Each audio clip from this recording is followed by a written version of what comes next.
So hello everyone and welcome back to our new video.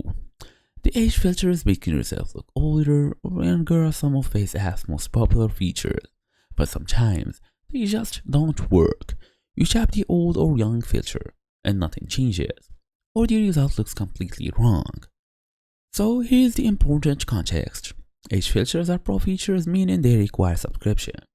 In late 2025 and early 2026, FaceApp quietly removed or restricted several features, including some video-related age effects like this one, for example, as you see here.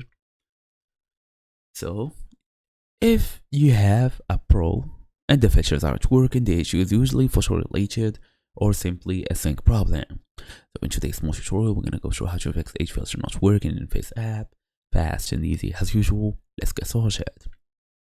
First and first, behind or besides all of this, we want to make sure you actually have a Pro subscription. So we're gonna tap on the icon, tap on open, and here it goes. If you can see this Pro version, it means that you don't have it yet. So you have to tap it and come here to actually pay for it if you want to. Otherwise, if you have already been subscribed to this one, tap on this icon, regain your access. Make sure you are using the same Google Play account you use for the purchase. If needed, switch accounts, then remove the app and reinstall using the correct account.